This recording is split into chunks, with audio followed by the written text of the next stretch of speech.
What's up, everybody? Welcome back to Free Lady. I'm your host, Brittany McQuethy. This is a beautiful, I like to call it beautiful, a beautiful podcast where I share my story and others so you can have a place to come to and listen in your own time and your own safety net and know that you're not alone. And we just want to provide tools for you to help you get through anything that you're working out. So this is my friend, Justin. What's up? Hello. How's it What's going? up? So It's Justin going and well. I, Yeah. it's going right. Justin and I have met in the den. Obviously, you guys know that I talk about the Lion's Den all the time because it has changed my life. And if you guys want in this year, it's the last year. So like, I've not even been in a year, and look where I'm at now with podcasts and doing all these things because I have grown into this passion of just helping others love themselves. So, of course, Justin, we're going to start off with 3 things we're grateful for. I just read your hat, and you know what? I'm really grateful for Wayne's World. That was an amazing movie. Like, what a classic. You wear that hat all Yeah. the time, and I'm just like, it's I so good. practically live in this hat. I love this hat so You much. do live in that So hat. You yeah, do. I do. You do. Yeah. I'm thankful to have, God in my life.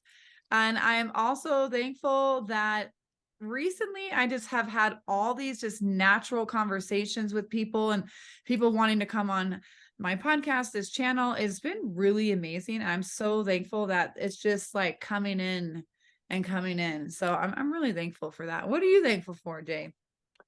I am thankful for my health and my family, the cliche answers, but I genuinely am. Ah, And I'm really thankful for the growth without sidebarring too far.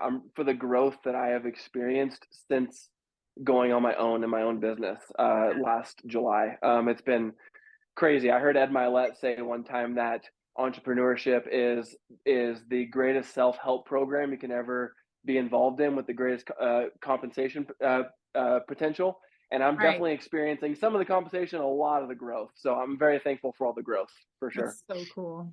That I love Yeah. Ed Milet, man. Like, I mean, he's just so solid. If you guys don't know who Ed Milet is, follow him right now. He has an amazing podcast. He's just, I mean, I feel like he would be one of the most genuine people you've ever met in your life. I hope to meet him someday. Yeah. He strikes me as the kind of guy that is how he is Yeah, online in person too. Like he's just yeah, that guy, you I know? think so. I Yeah. believe that too. So, Justin, hmm who are you and what do you do? Excuse me. I shouldn't drink a carbonated drink before I answer a question. Excuse me. Um, so yeah, my name is Justin Cutler. I'm a Reno, Nevada native, born and raised here. I've been in the health and fitness industry for 13 years, ranging anywhere from a personal trainer to a general manager and head coach of a CrossFit gym to a coach of coaches as like a PT director role. And I have no plans of getting out of the industry. I love it. And now I do mainly online coaching to try to scale that. So I'm also an artist. I kind of put that a little bit on the back burner to pursue my coaching group. I run a coaching group called Empower Inc. Coaching. Awesome. Yeah, I love that. It's awesome. I've been doing that for actually today is a year. So Oh today is my our 1 year gosh. anniversary. Yep. So Congratulations. That's awesome. thank you. Thank you. Yeah, I'm really excited about that. And yeah, I'm a 90s kid through and through, hence the hat. I love all things. I draw things 90s. So yeah, and I have a beautiful wife that this year will be 11 years of marriage. Oh, Her name's Heather. And then as I was telling you before we started recording, I have 2 young kids. I have Jovi, my daughter. She'll be 7 this year. And then Joey. my son, yeah, and then my son Theo will be 3 this year. Oh, Yeah. I love those names so much. Yeah, they're unique. They're as unique as their names. Those kids, they're special kids. They really are. That's So, wonderful. That's so yep. wonderful. Well, I'm sure we have a lot of the same stories to share. I did CrossFit for 15 years. Oh Uh, wow. yeah, I was in a place where, I played soccer my whole life, and I freaking loved it. And I couldn't play my senior year in high school. I had to work. My grandma said I had to get a job. So I had Mm-hmm. so, that like I didn't work out. I hated going to the gym. Like my friends would try to like bring me, and I always remember she always wanted to do a crab walk. And I was like, girl, that is the stupidest thing. No, no. Mm-mm. Yeah. Yeah, no. Mm-mm. So, Yeah. and then my dad passed away, and I like remember calling my mom one day and I was like, dude, I look like a freaking whale. Like I weighed over 200 pounds. And I always was like, if something was in my life where I had a trainer telling me what to do and it wasn't some like random trainer at like some random gym, I'd be all for it. And CrossFit came to my life. Ventura had one of the first baby boxes in the Mm. county. And it was like soccer, right? You're on a team, you compete as a team, like I did. And it was just so fun until it was like not fun anymore. Yeah. Yeah. So now I do like What functional fitness. what do you feel like led to your like decline of CrossFit? Like you liked it and then kind of went down? Because everybody has different reasons. I'm not Right. bashing CrossFit. I think it's great. It's done a No, I lot for the think it's fitness great community, too. But for you, like what led you, just out of curiosity, to like the decline of it? That's a great question. I actually, even looking back on my CrossFit career, I really had amazing coaches. Colin Jenkins, who owned CrossFit Ventura, who owns now, I think it's Lighthouse. I don't know. He's been all over the place. Amazing coach, just amazing. And all fitness levels. I had Chelsea Grigsby. She was a CrossFit athlete Mhm. at the games on on teams and stuff like that. Phenomenal athlete. And just, those are just the two, main people that were really in my life. There was another guy like named Matt and Cody, and I mean, and Tyler, Tyler Whitcomb. Um, they're just phenomenal coaches. And they weren't the coaches that, just go heavy and who cares what your form looks like? Cause that's how you're going to F your body up. Right. Yeah, Um, yeah. and so I got really strong pretty fast. Um, and I was going to gyms where they would program what weight I can lift, and it was kind of annoying. But it was fine. You know what I mean? And Mhm. then when I moved up north, I worked out at Crush Fitness with, oh my gosh, I'm blanking on his name, Ruben Perez. He was also an amazing coach. But at that time, I was just like really not feeling it anymore, right? My body started to ache again because I used Mhm. to have like back pain, and CrossFit helped me not have back pain anymore. And then my lower back, it was just a little bit, it was just getting really intense. So Yeah. now I do functional fitness, been super happy with that. But recently I really started like lifting heavy again. It's been, I don't know, like 3 or 4 years since I haven't really done CrossFit. But Azaria is training Mhm. right now, and she's kicking my ass. But it's Yeah. awesome. But I'm just doing like basic lifting, and it has felt like pretty good. It's like deadlift, back squats, hip thrusters, that kind of thing. So that is feeling really good. But that's essentially why I left. And because I was in a space where I was like, oh, I want to compete, and I never made it that far, but like it doesn't matter, right? I mean, I got to compete at the ranch when they Oh, had, cool. Wow. yeah, but that's because That's a unique experience. right, but that's because only 60 teams signed up. It wasn't a Mm. competition. You just signed up, and I remember we had like 15 pull-ups in a workout, and I was like, I can't. And like deadlifting, a deadlift was 135 pounds. That's like a joke. Like for me now, it's not a joke, Right, right. but Right. it was just so awful. And like Chris Spieler was just, with his headphones. That's where Amy Moore's daughter got. That was the weekend she got her first like muscle up. Like it was just such a phenomenal experience. Wow. It was such a You phenomenal you experience. were you were at the ranch at a very iconic time of I was. CrossFit for sure. I Yeah. was, because after that is when it moved to the big Coliseum for the first time. And And I think, Carson, I think. Yeah. yeah, Mhm. yep. And it was Mhm. just like barely packed and everything like that. And for me, I really believe like CrossFit, I still really love it. But at the same time, it used to be so much more functional that everything is way too heavy. And I'm just like, what they're doing now, I'm like, oh no, I would never do that. It's just Yeah. I will say, yeah, because I think from like a branding standpoint, they kind of had to stick out a little bit when they were like sure. when they first came on the scene, right? Like they kind of prided themselves on being like a grungy garage in a warehouse with a Yeah. rusty barbell and just go as fast as you can, because that was like the antithesis to what we knew, in the fitness culture, which was great. But I kind of like a lot of now they're calling themselves micro gyms, right? Like these CrossFit affiliates are kind of moving away from it a little bit. Like I don't know if you're familiar with Stuart Brower. He's on the East Coast. Uh, he has a couple things out. What the fuck, Gym Talk? I don't know Oh if I can cuss yeah. on here, but yeah.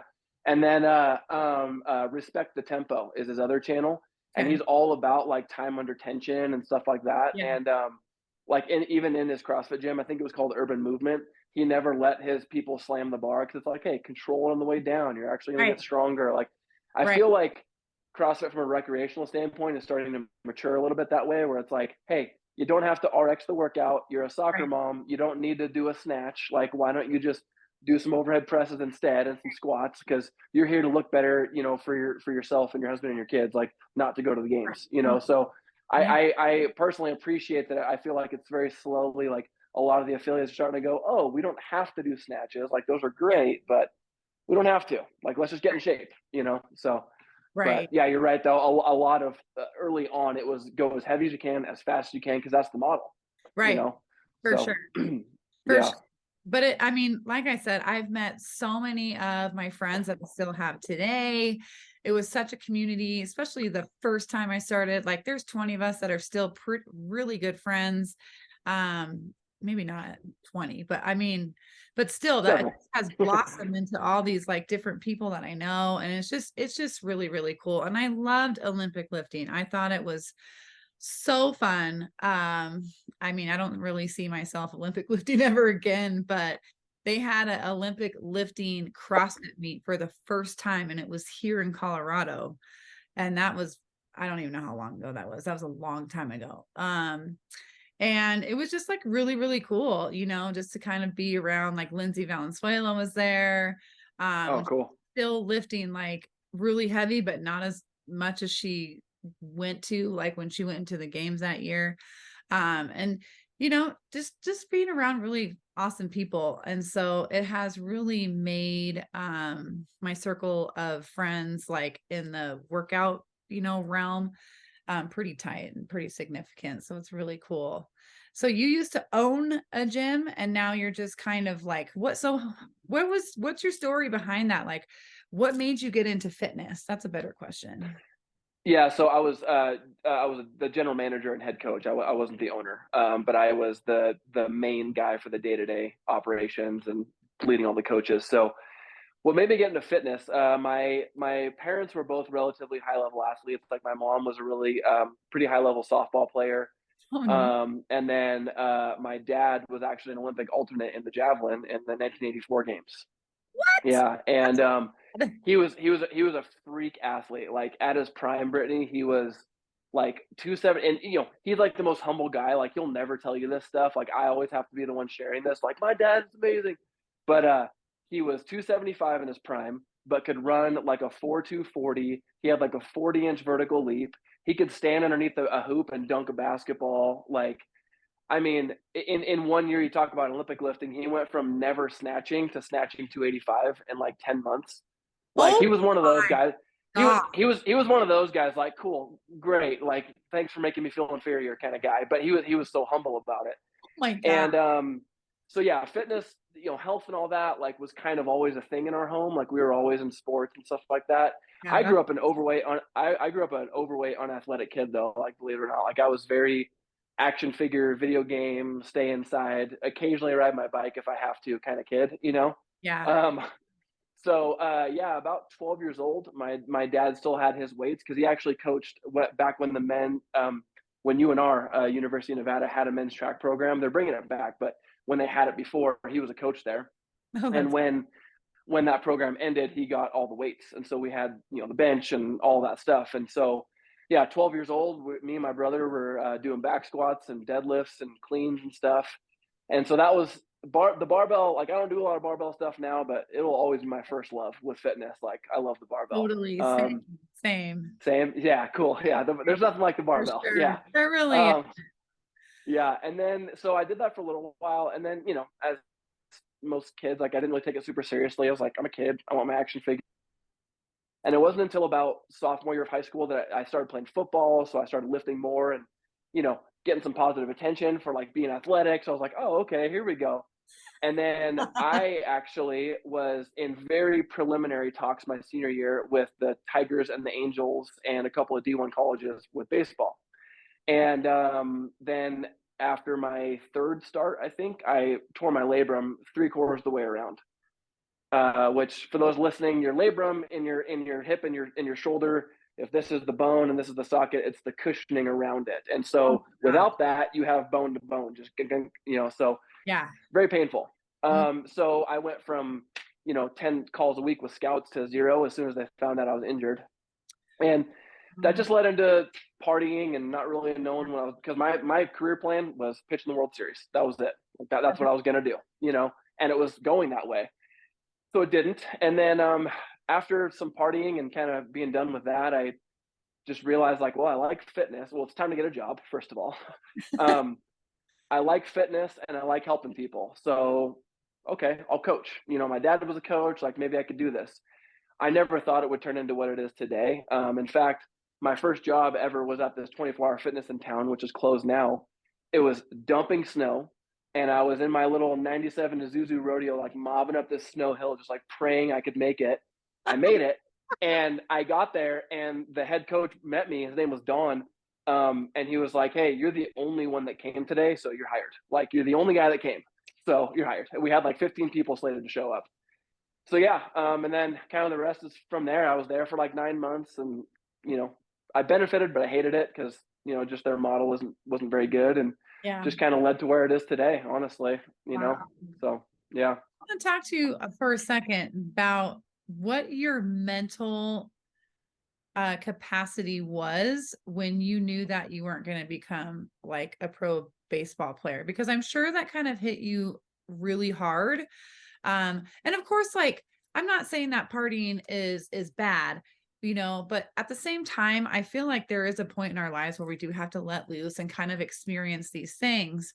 But it's also, sometimes it comes from a place where we're really weak in our minds because we think that something sure, will happen and it doesn't. So sure, talk to me yeah. about that. Yeah, you're right. Like, it's one thing to have some drinks and catch a buzz. It's another to you're getting blacked out because you're trying to run from some kind of pain. Like, that's not necessarily a healthy thing to do. That Right. won't end well. So yeah, I get what you're saying.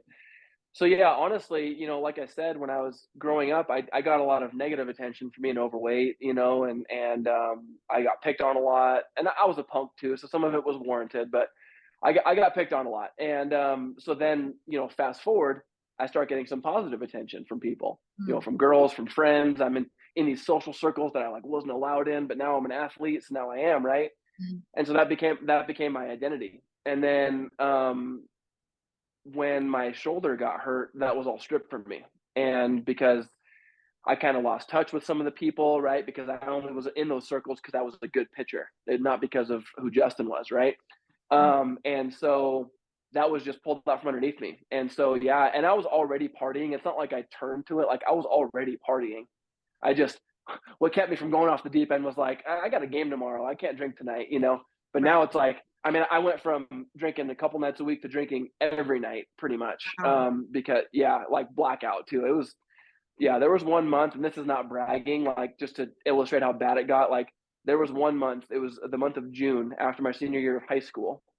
Yes, I was drinking illegally, where I was blacked out every single night in the month of June. Because I Sweet. was just like, yeah. So it got pretty dark there for a while.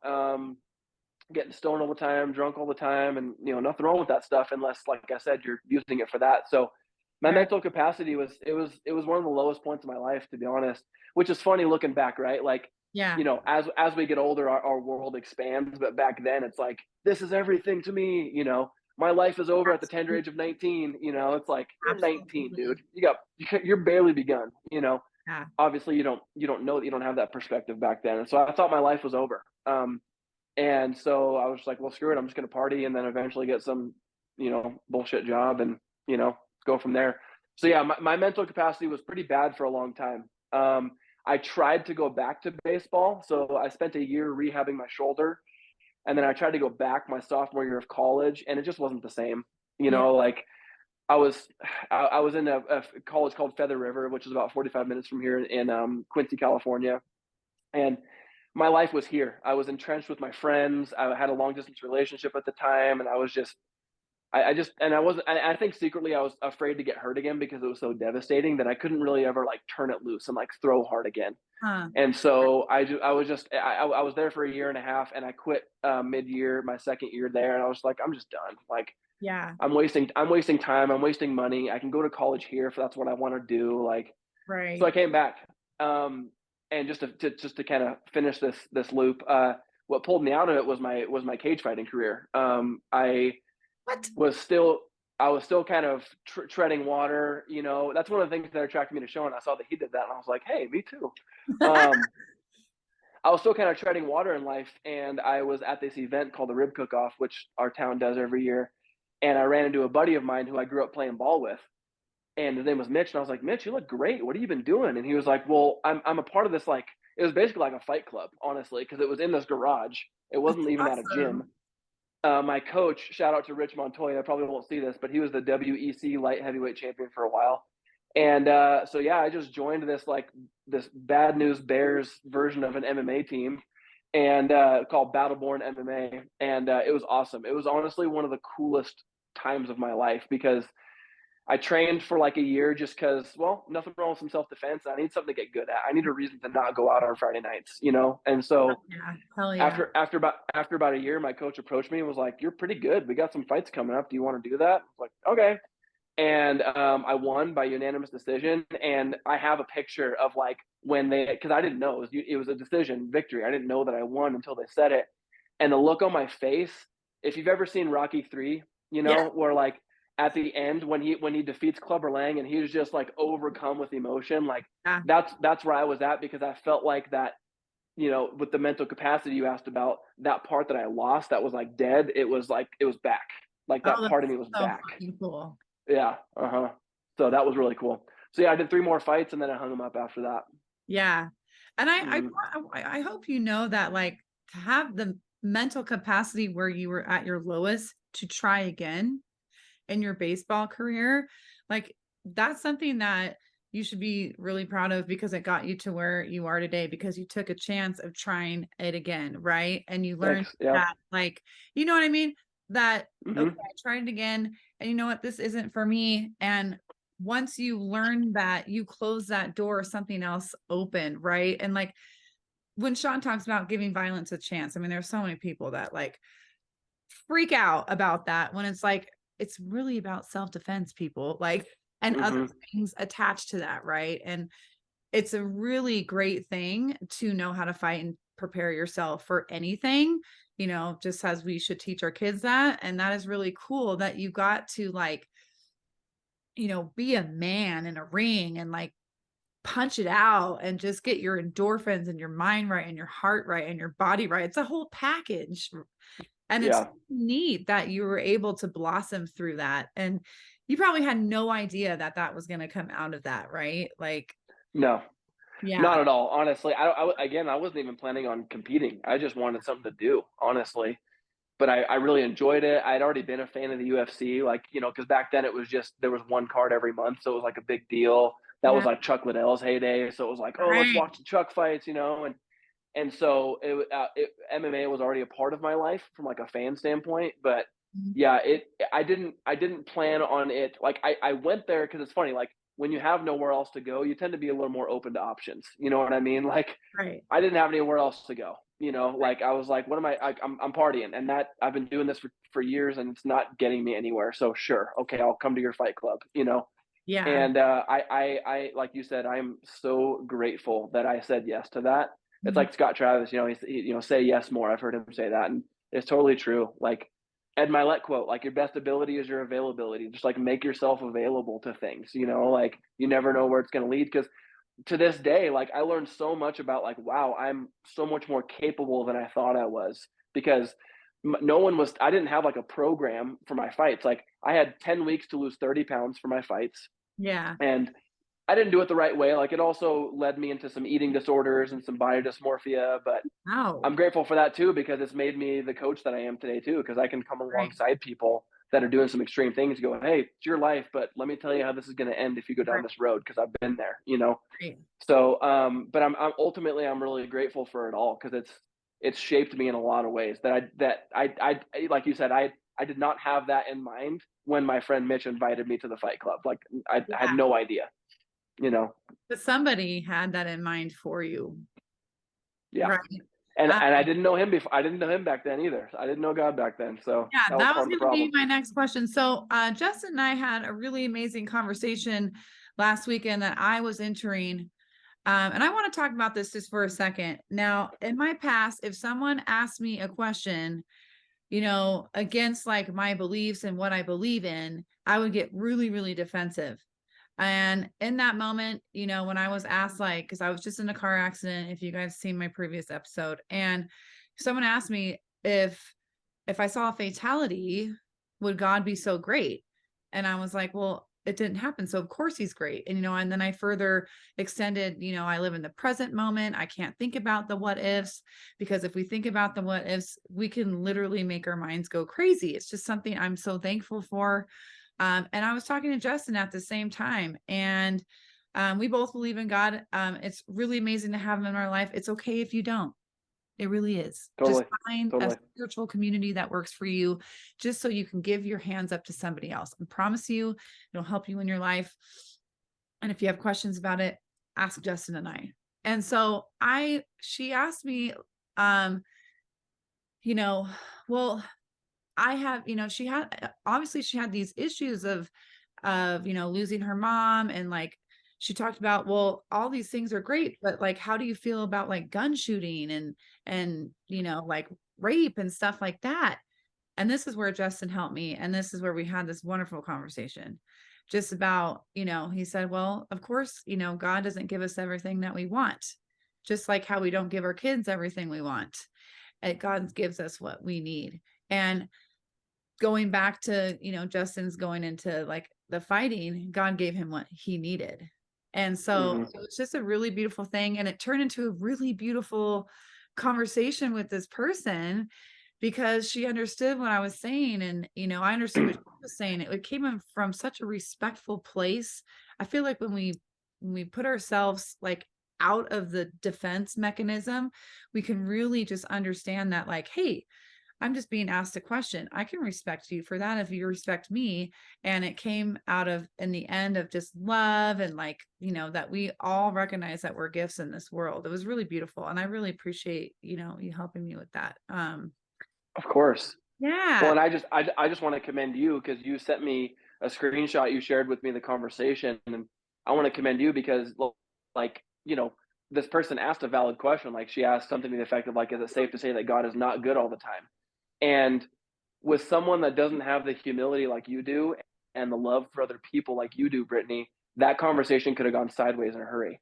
But because you received her with like understanding and kind of that mentality of like, and I have conversations with non-believers all the time, and I like two of my best friends, like honestly, both of them they don't believe in God, but I've Yeah. told them repeatedly, like, we're cool no matter what. Right. Like, like Right. this, I love the line from the Count of Monte Cristo, that old movie from the '90s, where he's I don't know if you've ever seen that movie, but he's in the jail cell with the pastor or the preacher, and the guy's like, oh, God this, God that, and Monte Cristo's like, oh, I don't believe in God. And this is my favorite line. He goes, it doesn't matter. God believes in you. Like he believes in you whether you believe in him or not. I love that. Like, makes me emotional every time I think about that. But just back to commending you, like that, for this person to ask a question like that usually the conversation doesn't go well, to end up saying you are a gift. Like, that's a direct Yeah. quote. To call you a gift, like, that conversation could not have gone any more beautifully, and that was because of how you received it. So just Yeah. want to commend you on that. That's awesome. Yeah. I mean, like I said, I would have not, you know, been in that mindset if it wasn't for this coaching group and what I'm doing today, and learning and expanding my mind, reading books and all these things. And, following the right people on my Instagram. Like, you can follow the wrong people, and you can follow things that make you feel sick and not add value.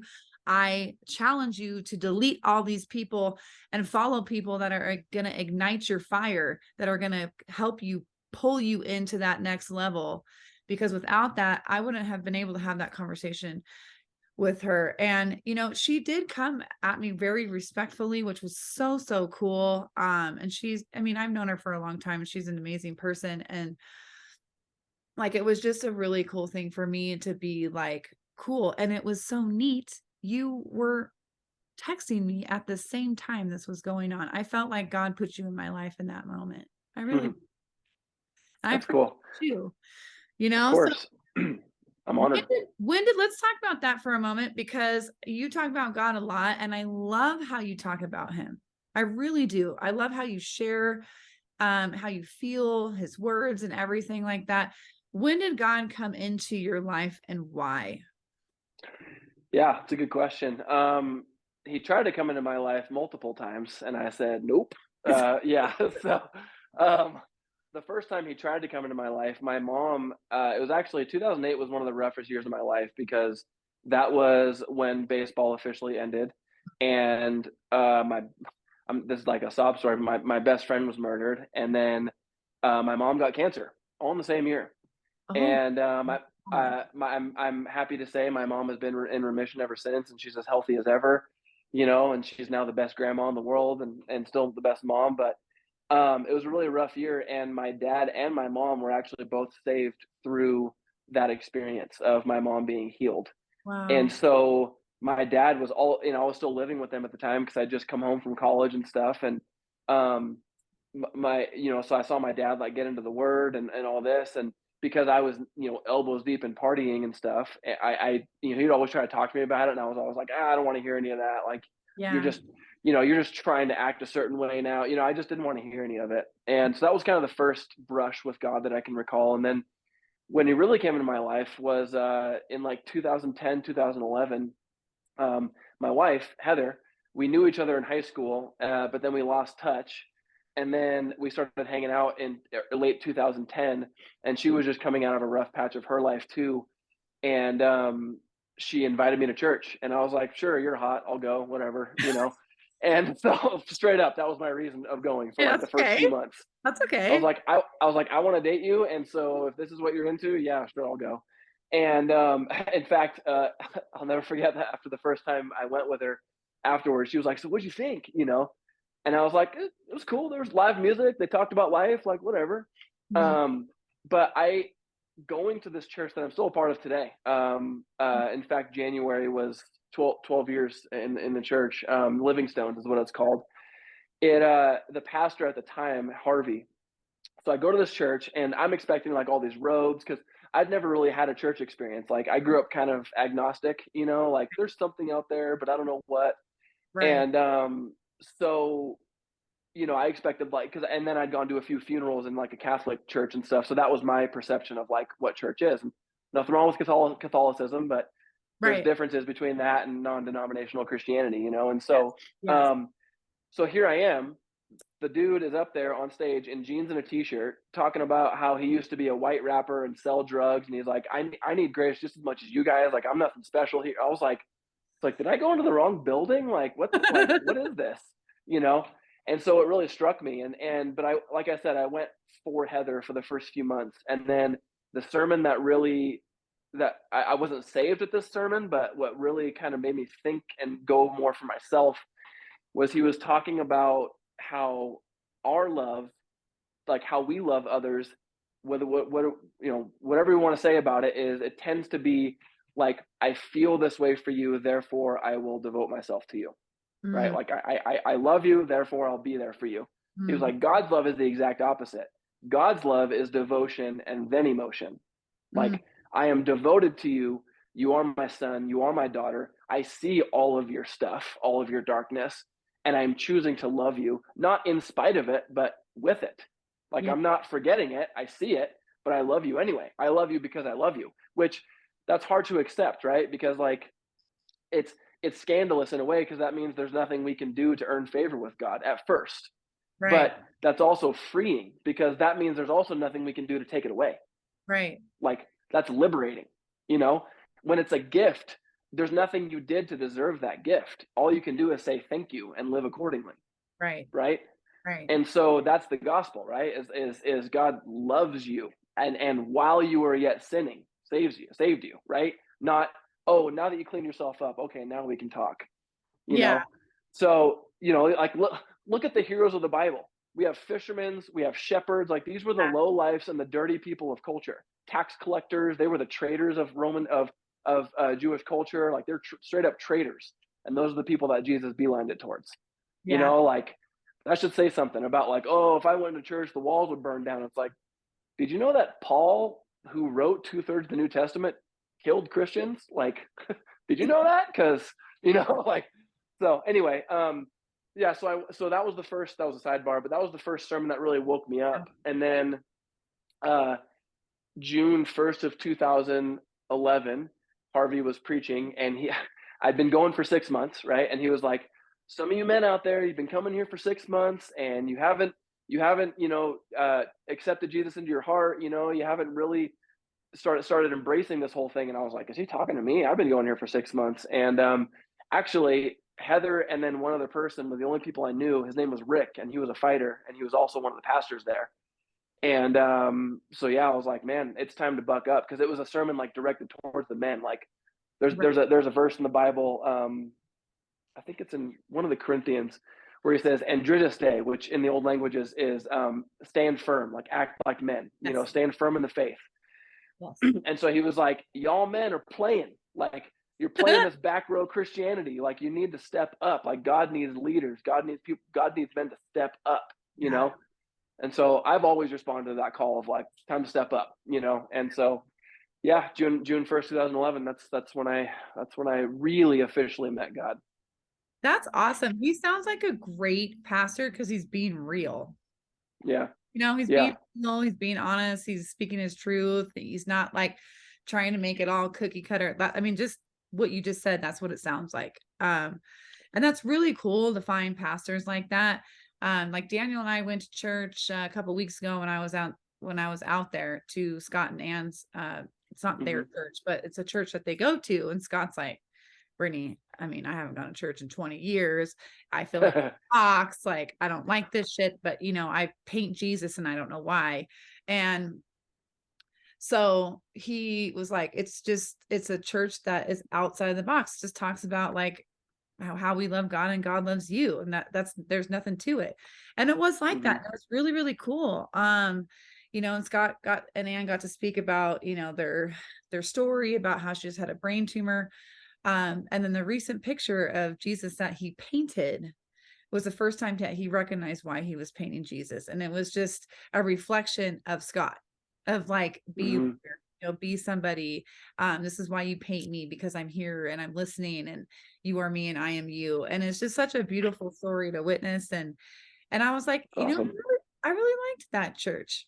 I never Hmm. thought I would say that ever again, because of how I felt growing up in the church, and I loved going to church and everything like that. And I tried to go to church a couple times after that, and it was just so awful. Hmm. I went, and there was a Yeah. pastor that said, "Just so you know, you should only be friends with Christians." And I'm like, "Oh my God, really? I went to church to hear that? Like, are you serious?" Yeah. No, love It's everybody. Jesus loved everybody. We're not here to right. judge anybody. And that's why I don't like church. And so when you find these pastors like yours, when you find churches that are living outside the box, because I feel that God is outside of the box, right? He's everywhere, he's in everything, and he's always Hmm. talking to you if you're ready to listen. And that's the hardest thing to do, Yeah.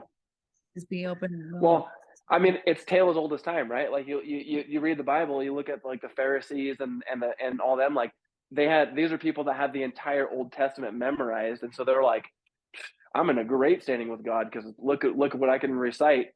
And then Jesus was calling those people hypocrites and a brood of vipers. Like, it's what we tend to do in our sinful nature. Like, we take this thing, a good thing, and then make it a God thing. And there's only one thing that's supposed to sit in that God place, and it's God. And Right. like, you can only, and it's always things that are taken out of context. Like, you should only be friends with Christians. It's like, you should have a community of believers, because Sure. just like if you're in a similar way, like if you're trying to improve your health and fitness, but you're around a ton of people that drink, smoke, and eat crap all the time and don't go to the gym, it's going to Mhm. make it really hard to stick to that. Like Yeah. you're more likely to fall away. Right. That's why you need to have a Christian or a God believing community, sure. But if it becomes to where no one else is welcome, that's not what it's supposed to Right. be about, Right. like at all. You No. know, like it's a hospital, not a museum. The church. That's what it's supposed to be. You Right. know, Right. but we turn it into a museum. Like, how are you doing? Oh, I'm great. Even though I'm cheating on my wife and I'm addicted to drugs, it's like, Right. dude, like, be honest. Like, you think you're hiding something from God? Like, come on. You Right. know. Right. And So yeah, that's and go I on. was gonna say just unfortunately, like anything else, a lot of us have bad experiences with churches, and then we equate all religion and all of that to our experience, and that's kind of like you had one bad experience at a gym, and that's why you don't do fitness. And it's Right. like, well, I get it, and it's gonna take a lot for you to overcome and like give that another shot, but that's not a clear picture like of what it Right. really is. You know, Right. That so is such a like great analogy.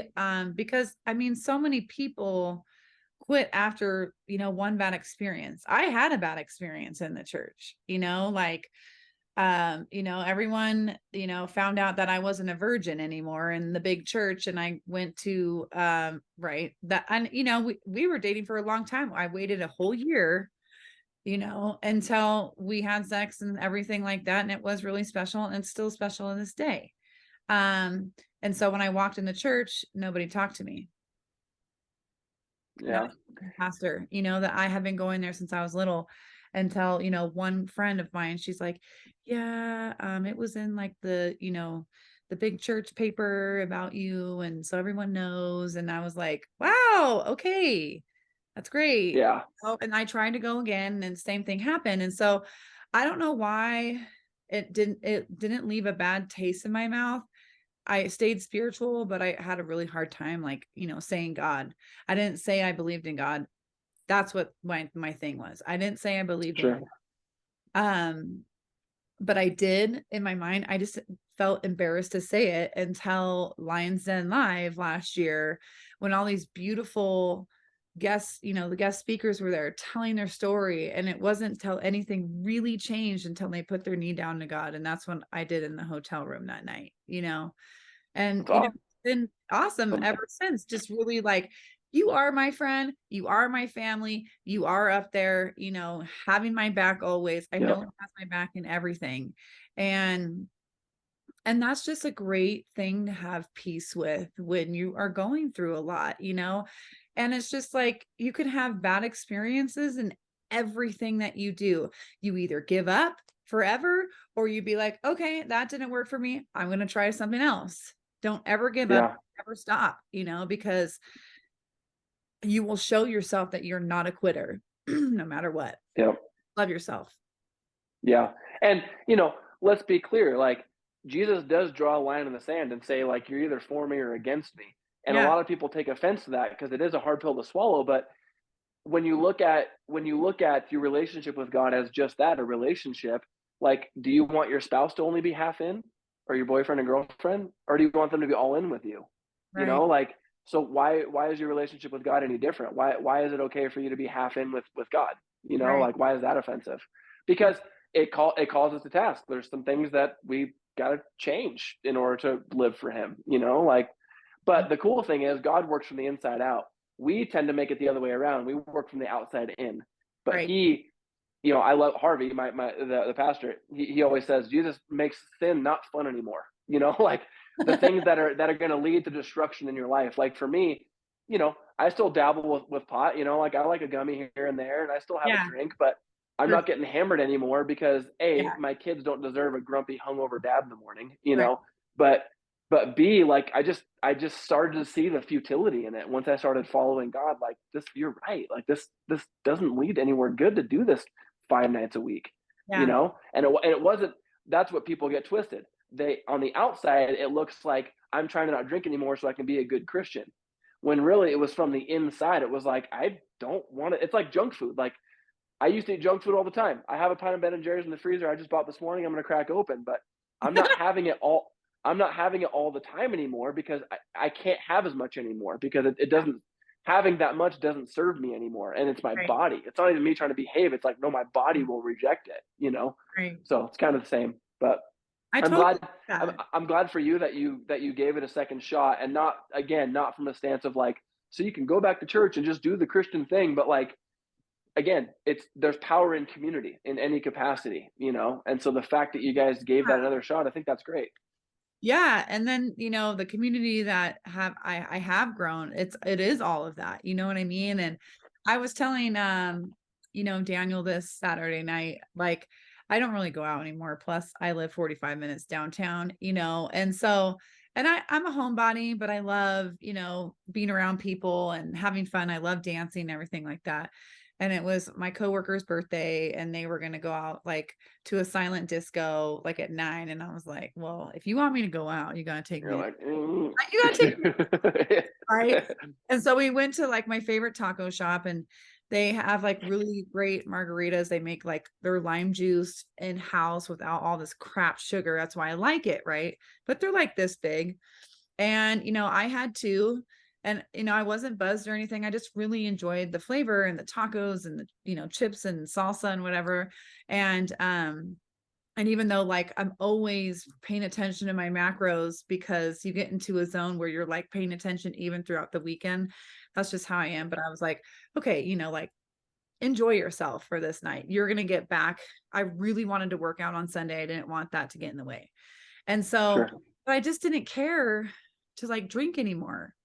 And usually if I was going to go out and I was going to go dancing, I would have to have like 5 or 6 drinks to like get my mind where like I didn't care about who was watching. But that's because Mhm. I wasn't comfortable with myself. I didn't fully love myself. And I had text Daniel. I was like, he was sleeping when I got back because I stayed out till like 11, and I only drank water. I just drank water. Yeah. I didn't give a fuck who was watching me. There was so many people there, like downstairs, it was like crowded, but like the group of us found upstairs, and like not we were the only ones dancing upstairs. We didn't care. You know what I mean? Mhm. And I just felt so confident. And I've never gotten so many compliments in my life of just like these young people telling me like all these nice things if I walked by or whatever, even though they look like babies. Oh my God. Yeah. Usually I would be like, oh God, I feel really old. I felt great. I was like, I love it. Because I'm happy. I'm dancing. I don't care. And I honestly did not care that I wasn't drinking. I just had a great time. And Daniel had texted me that next day. He's like, I am so proud of you. I'm watching you grow and be in this space and like not giving a fuck and loving yourself and changing the way that you're doing things. Cause I mean, the more you tack onto your life of like helping others, it really helps in turn to help yourself. Oh, And absolutely. it's amazing. Like, Yeah. like, yeah, maybe people are like, oh, now she believes, in God again, and she's not drinking that much and all this stuff. Well, actually, no, I just don't want to. Like, you think about having a clear mind. What does a clear mind do for you, right? Like, that makes you a big time badass. Like, you don't want to mess with those people who have a clear mind. Mhm. Right. You know what I mean? Totally. Well, it's like, to quote Sean again, like, you're gonna get judged either way. Yeah. So you might as well connect to the stuff that you like to do, and Yeah. some people are like, that's selfish. It's like, no, you're actually celebrating your individuality by connecting to those things. Like, Right. look at your fingerprint. There's no one like it for a Right. reason. We're Yeah. supposed to be individuals. And Yeah. yes, there's community, but there's rhythms of that. Like, you know, speaking to parents, I kind of specialize in coaching busy 30 to 50-year-olds, especially parents, because that's what I am. And I'm having this conversation with parents all the time of like, it's not selfish for you to carve out some time for yourself, because A, you will be more recharged for your family, Right. and B, you are showing that example. So for you, like, that's awesome. And I think we kind of have to go through that awkward high school young adult phase of like caring Right. what everybody thinks, to recognize the futility in it. And like, that didn't really bring me any peace, because you Right. can conform all you want, but then deep down, that's not aligned with who you are. And that's not a fun way to live life. So Right. good for you. That's, by the way, silent discos, they're awesome. I went to They're my so first one. fun. We went to the Dominican Republic to celebrate our 10 year, and there was a silent disco there, and I'd never done one. It was awesome. It's Like, so so fun. much fun. Yeah, they're so fun. So much I fun, s you know? I saw that story of hers, and I was like, "Get it, girl," because I know exactly how fun those are, like, those are so fun, so good for you. Yeah, That's you awesome. just like in this little space and like when the music is this close, like I just love music. That's why I love going to concerts and just, it makes me feel free. And I was proud to be free, right? I Mhm. was proud to be free and just like know that I'm doing me and not like clouding my mind. And I got up and did my 2 hour workout the next day. You know what I mean? I was a little tired Yep. because I stayed up late. I go to bed at like 9:30. You know what I mean? So, but I just woke up and my aunt and my uncle were like, "Did you have fun?" I was like, "Yeah." They're like, "We're so proud of you that you went out." And it was just like, wow, like talk about a shift, a Yeah. shift in life. And it's just it's so amazing to grow that way and be that way because it makes you stronger for your family, for yourself. And I truly believe that's probably where your coaching group came from because you evolved into this place of growth within yourself and you're like, well shit, man, I gotta tell everybody about this. I want to share this with somebody. So how did like when you started your coaching group, what was the drive that you had and the passion that you had to start that? Yeah, so, that's a good question. I'm loving this conversation, by the way. I'm so grateful to be here. This is awesome. I'm grateful Um, too. yeah, this is awesome. Thank you. I'm really grateful. That's another thing I'm grateful for, back to that first question. Um, so yeah, one thing that's kept me in the I'll take kind of a roundabout way to answer, but one of the things that's kept me in the health and fitness industry, one of the main things for so long is like you touched on it in passing, like if you want to feel encouraged, encourage other people, like if there's something about that, and I think it's hardwired in us. I think it's why Jesus says it's more blessed to give than it is to receive. He doesn't say it's bad to receive. Another thing that's getting taken out of context. It's good to Yes. receive, but one of the ways you can receive is to give. The irony of life, right? And like so many times, countless times, I'd be having the worst day for whatever reason, and because I had sessions coming up, like, and this was supposed to be the best hour of their day, I had to put that shit away and go be positive for them. And I didn't want to. Everything in me was like, no, I wish I was in a job where I was in a cubicle and I could just pout all day. Totally. That's how I felt in that moment. But every single time, without fail, a few minutes in that session where I would be forced to be others centered because I would have to go, Brittany, how's your day? Oh, hey, good job on your PR, like all that kind of stuff. Like it made me more others centered. And then I'd leave going, yeah, I'm staying in this industry forever. Like this is amazing. Like I'm so glad that I'm here. And so um, that's why I've been in the industry for so long. And then with the coaching group, actually, shout out to Kyle Beck. I started out in his coaching group, Tactical Business Methods, because I couldn't afford the Lions Den at the time, like at all. And so his was a little bit cheaper. And the reason I was even interested in starting one and why I joined his is even though I love coaching, I didn't love where I was doing it anymore. I had been at the same gym for a very long time. It changed ownership, and like if there was a spectrum of like mom and pop feel to the corporate feel, Oh, I right. was with the mom and pop, and it could not have gone any farther to the other end of the spectrum. Like everything you don't want a gym to be is what this corporation does with their like. It's just I won't get into it, but it was just I terrible, and understand. I just wasn't happy there anymore. And also too, like I can confidently say that I was outgrowing that place. Like in terms of I started to really get this sense of like I'm meant for more than what this place has to offer. That's Like and I good. really started to feel that. Yeah.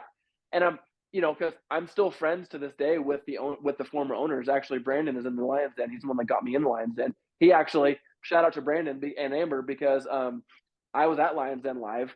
The only reason I was there is he ended up with an extra ticket, and he's like, "Do you want to come?" And like I got to stay in their hotel room. Like I had to pay for flight, and that was it. And like they're That's just two of the most amazing people I've ever met, Brandon and Amber Borden. They're two of the most amazing people, and so they gave me a ticket. But anyway, I that's started the coaching group because I saw the scalability of the online platform. Like I saw that it was kind of infinite, honestly, and I love to teach. Like I love those seeing those aha moments in people.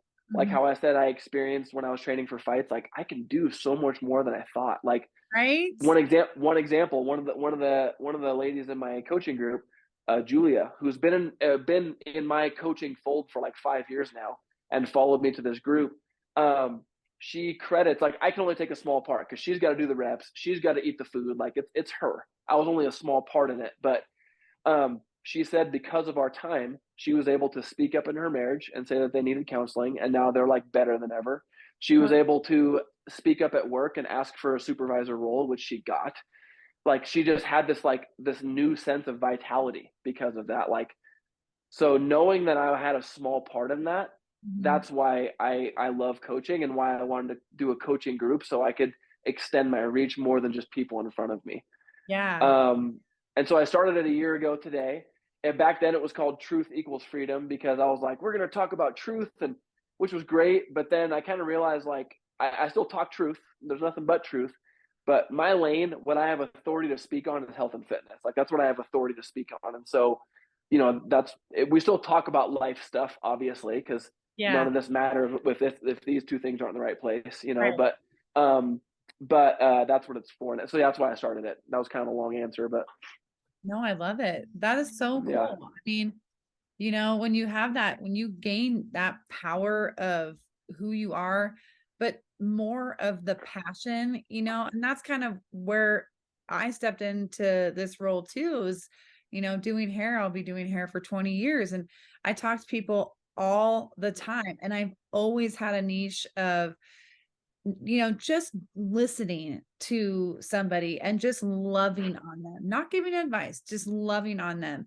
And I don't make them just feel good with their hair. I make them feel good as a person. And that is like my passion and my drive and my purpose. And it has turned into something so much more. I'm like, with, mental health on the rise, and just why don't I who am I to like do this, right? And like, who am I not? right, Like, I need to speak out. You have your own audience. I have my own audience. We all have our own audiences. And the more people doing this, I think it's fabulous, because there yeah, are millions and millions and millions of people that live in this world. And there's so many people that don't love themselves. And I'm just like, I want to help people love themselves. Just like how, you talked about your client, and, you not only just changed her life with fitness, you changed her marriage, you changed her confidence. Like that is so beautiful. yeah, That is everything, and if I could help like one person, I'm doing the right thing. And I know I am. And yeah. that's something to be seriously grateful for, and like creating these communities. And then we have our community and our family, and we grow and share and, teach each other lessons to teach others, our little communities lessons. It's just a really beautiful thing. Like, I mean, I'm so freaking grateful for it. That's I so, absolutely. I think that's really cool that you have that perspective on like what you do as a hairdresser because it drives me nuts when people do this like false humility, like, oh, I just do hair. It's like, no, you don't. Like, you help people feel better about themselves. Like, that's great, yeah, Like, and you can find, easy for me to say, but you can find that kind of meaning and purpose in literally anything. Like, yeah, oh, I just stacked dominoes on YouTube. It's like, you're providing entertainment for people. That's awesome. Like it really doesn't matter. Oh, yeah, I'm an accountant. How boring is that? It's like you really help people with their businesses. And right, especially if you're a good accountant, like you help them keep as much money as possible. Like right. that, yeah, it's maybe boring crunching numbers, but like that's awesome. Like there's a lot of meaning in that because then you help people keep more money. That means they have more money to treat their wives, to take their kids on vacation, or do whatever to live their lives. Like, Absolutely. so that's great that you have that perspective, Brittany, because I'm sure that probably helps you continuously find like meaning in your work instead of like, here we go again, you know what I mean? Like Yeah, I mean, there are days. there's those days, sure, Oh yeah. totally. That's what I was just Oh gonna yeah. say. Yeah, yeah. I love your hair, by the way. You have like this rocker vibe, like that. You posted that picture recently where you're like, "Eh." I Oh love that. yeah. Yeah, it's Well, so I cool. gotta represent my lines on sheet. I love the Queen collection that Saxony's doing. I'm like, can you please stop making everything cool? Because I think, oh my gosh, but just, so fun, just having fun with it. And that's what that, what Lions Not Sheep stands for is just being a leader, having fun, not giving an F what everybody thinks, and that's why I was like, yeah, I'm gonna take this picture, right? And so I appreciate that, but yeah, it's just like, and the more I've come into this space, like the more clients I have coming into this space where I have the deepest conversations. Like, that's great. I'm doing cool hair. I am doing cool hair still, but these conversations that I get to be involved with are just so amazing. And I'm like, man, I should just set up like a microphone in my studio, but like, right. so Or it like is. have a little tip jar. Like I'm professional hairdresser, amateur psychologist, because I don't know about you, but like, I'm sure this happens in your salon. Like in sessions, they're sharing some deep stuff. Like, whoa, dude, I'm sure that happens with you too, Yes. And I love that. Yeah. And that's, Yeah. I've always had people feel very comfortable telling me anything and everything. That's why I'm like, I know I can do this, right? I know I can talk to anybody. But yeah, I mean, I hear TMI stuff, things that I don't want to know, miracles, issues that they've overcome, abuse, you name it. I have heard it all. And it's just a beautiful Hmm. thing that they can feel safe around me talking about that and just listening Yeah. and loving on them. I don't, like, again, I'm not a professional therapist, but I'm here to listen. I'm here to love on you and just like help you like with, other people's stories, my stories, experiences to give like some tips of Yeah. let's love ourselves. Let's stay every day in the mirror that we love ourselves. One goal, one little Well, and totally. And that's the beauty in pain. Like, back to that person that you had the conversation with, like, people usually are asking that question, like, if God is so good, why do you allow this? Like, right. none of us, I think, will ever have a definitive answer, but the beauty in pain is correct me if I'm wrong, but I would imagine, Brittany, the reason why you're able to listen to these people and really empathize with them is because you've been through your own shit in life. And so you know what it's like. Mhm. Like, that's the beautiful part of it. And it Right. sucks that it has to be pain that teaches that. It sucks. Right. But that's the beauty in it too. Like, I Absolutely. know I know that I am the coach I am. Like, I'm inclusive because I've been excluded.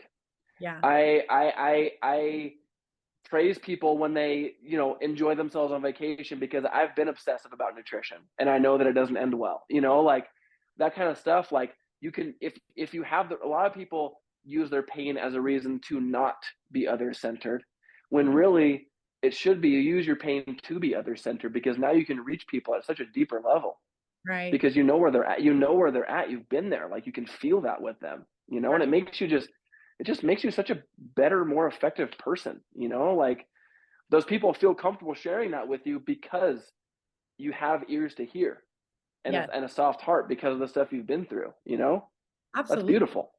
It is beautiful. And I'm glad I can relate to some things. And that's why, things I share is just, part of me. And that's where like I'm an expert at, right? But Vic, actually shared a story today of like, how someone asked him like, how did you get here today? He's like, well, I had no other choice, right? I can either be in pain of what I'm in right now, or I can be in a different kind of pain of changing to become a better person.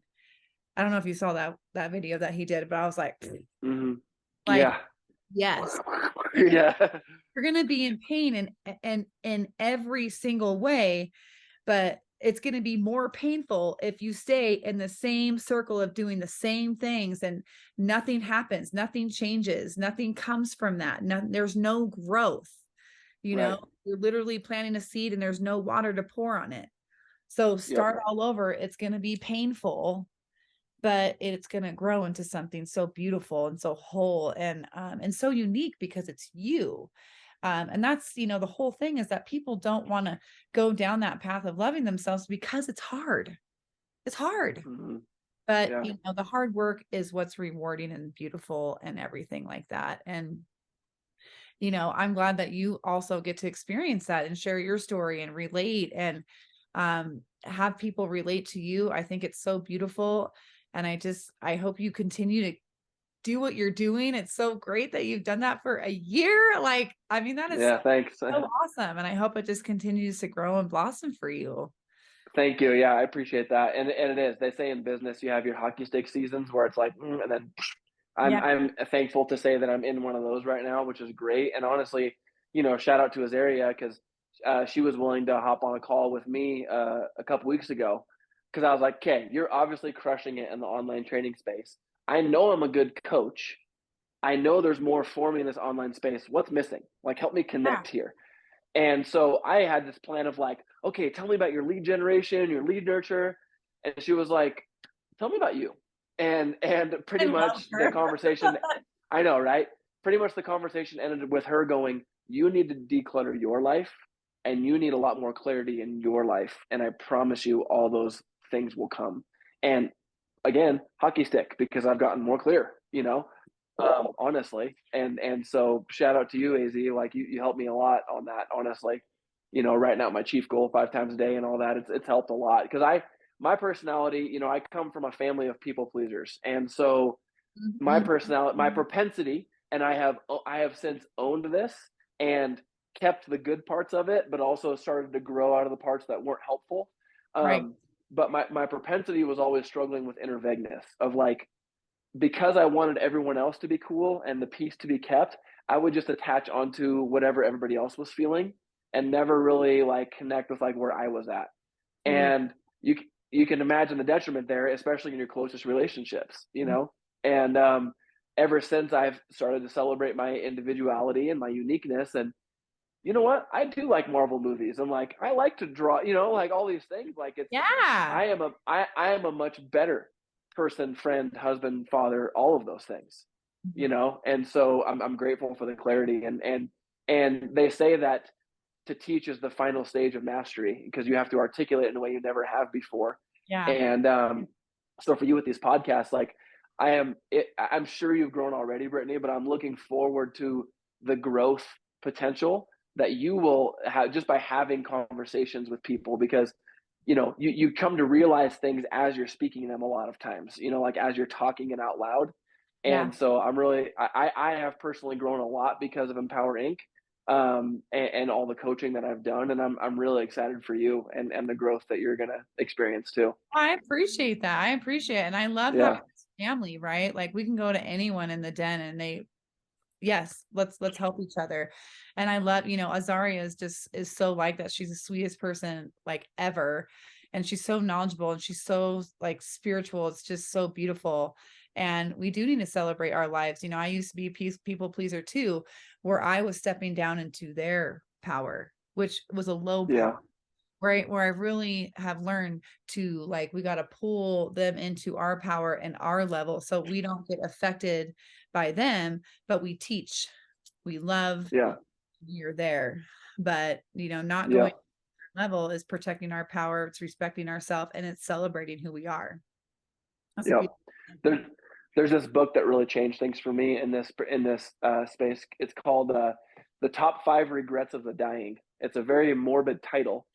It's a true story, and it's this lady named Bronnie. She is an Australian lady that just ended up as being a caretaker for people like in their last days, like a hospice nurse kind of thing. And so she saw a lot of people on their deathbed, right, and had a lot of conversations with these people. And so she was because she did that for years. She kind of saw some trends of like, there's like 5 different things that people are saying they regretted.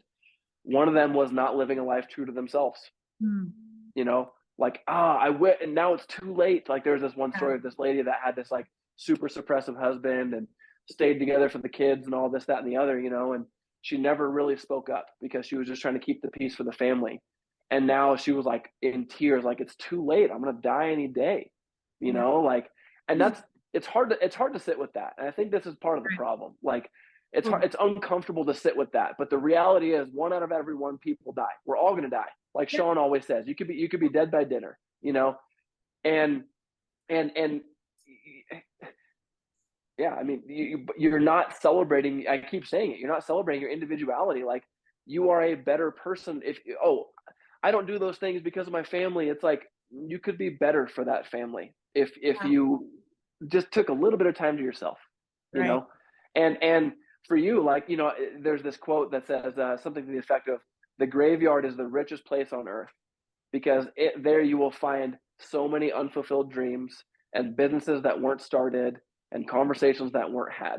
You Mhm. know, like my goal in life, because regret, honestly, Brittany, is one of my main motivators, and not regret of the past, Yep. but potential regret of the future. I do not want to look back and go, oh, I almost could have had it if I just would have done this. Like I want like Rocky 3. It's one of my favorite movies of all time for that reason, because he's talking to his wife on the beach and she's like, you can do this. And he's like, what if I lose? And then she's like, then at least you lose with no excuses and no fear. Like, you Absolutely. know, you know Yes. what I mean? And then you're gonna learn. You learn Yeah. from losing. So live true to yourself and go to the graveyard not being one of those people with all of these unfulfilled things, Right. because you don't have to. You No. don't. Well, and fear is what gets in the way with that, right? Like I have been really kind of, putting the little baby steps. It's the first time I'm going to say it, but this episode's coming out I think at the end of the month. And, it's in my face every single day and I'm just like, nope, nope, nope, yes, nope, you know what I mean? Of starting Uh-huh. a coaching group. And Hell today yeah. I literally Oh, I just put it in, like I have, my business account for it and oops. everything like that. I'm so freaked out and I'm so scared, but that's why I'm doing it, right? Because I would regret it. And I'm talking about this because I'm so scared to do this, like who am I to do this? Like we say this all the time and it's like, well, who am I not to do this? Like again, I'm not a professional therapist, right? But I'm here to love and I'm here to listen and I'm here to guide you to love yourself. And that's my passion. And if am I passionate about it, I can do it. I can do anything. If it fails, it fails. So, you guys listening to this episode, I'm probably it probably will be starting around this time that it comes out. So you guys are first to hear it. I will be starting Oh that, yeah.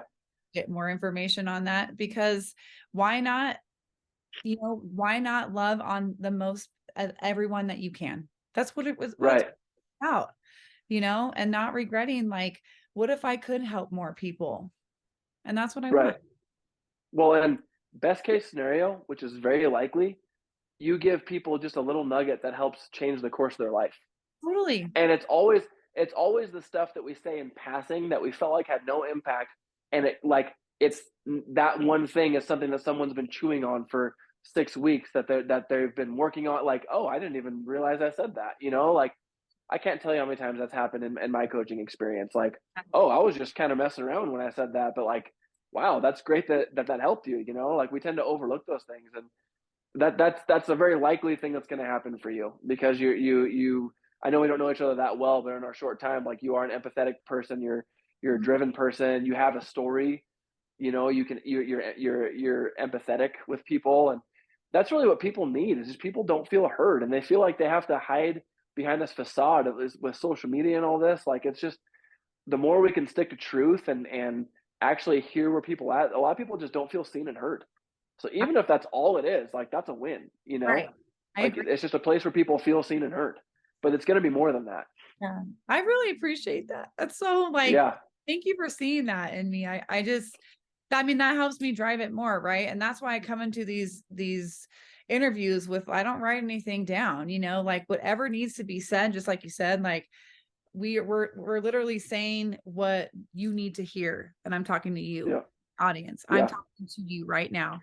Like whatever you need to hear is going to come out of my mouth or someone I'm interviewing. And that is super powerful to me to understand and, be a part of it. I'm in it. I'm in it. I'm in it. I'm in it. Like, I love you so much. I love the people that come on here, like I'm, I love the community that I'm in because we're all here to help everybody. And it's like, it might be me, it might be Justin, it might be Sean, it might be Azaria. You know what I mean? Like, you find your community that's going to help you. And that's why we're here.